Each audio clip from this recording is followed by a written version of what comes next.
Buried in snow, drowning in a problem. In February 2021, this was Sam Houston High School in Arlington.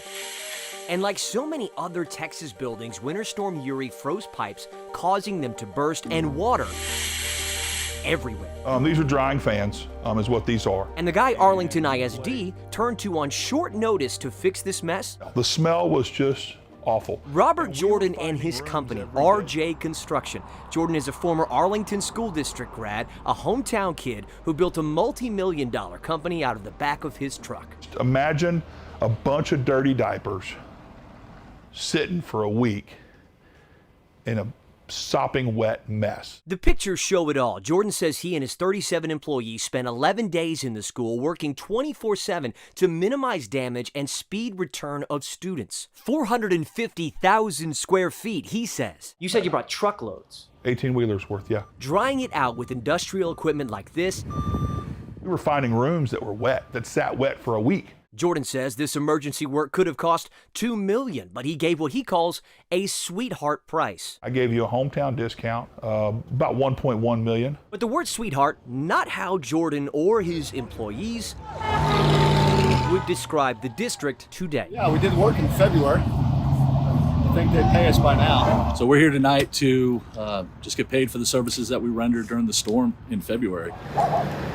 Ever since the job got done, Jordan says Arlington ISD has not paid his company what they're owed. That's despite mediation efforts. There's a lot of people here that worked on this job. Several of the people here have 100+ hours working on this job.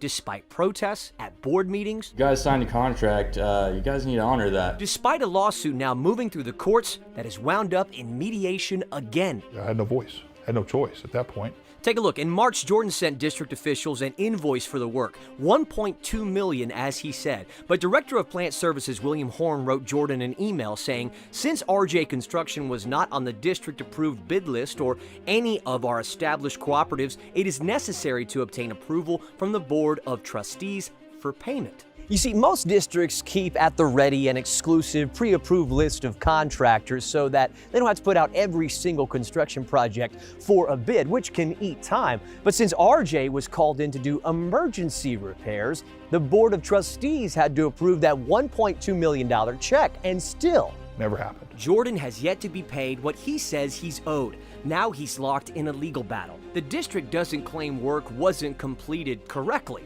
Instead, without board approval, school officials argue they do not have to pay Jordan's price, and the district argues in part that private companies cannot sue for payment relying on sovereign immunity as a defense. We've touched on that a bit with WFAA. Sovereign immunity is a doctrine from medieval times, meaning a king can do no wrong. Now stay with me here because that is still happening to this day. In Texas, the state or other governmental entities cannot be sued in their own courts without consent from the legislature, and it's allowed cities and police departments to dodge lawsuits for years on end after busting down doors during police raids, causing damage, preventing Texans from getting financially compensated.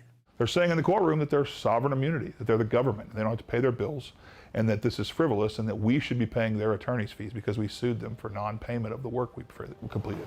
But Jordan's case is unique. In this instance, the district acted as a customer. School district officials initiated negotiations with Jordan for emergency work, yet never paid. The district's attorneys declined to comment on the lawsuit, but in court documents, they argue the issue is primarily the amount of the bill. Aside from sovereign immunity, the district says it never brokered a written agreement and argues that Jordan lacks documentation for his work. They also say Jordan billed the district for drying out the whole school, but only worked on less than half the square footage. Jordan disputes that. We have nothing to hide.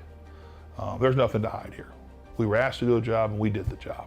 Jordan did get roughly a $179,000 check from AISD for the job, but he never cashed it because he says it doesn't cover the job he did.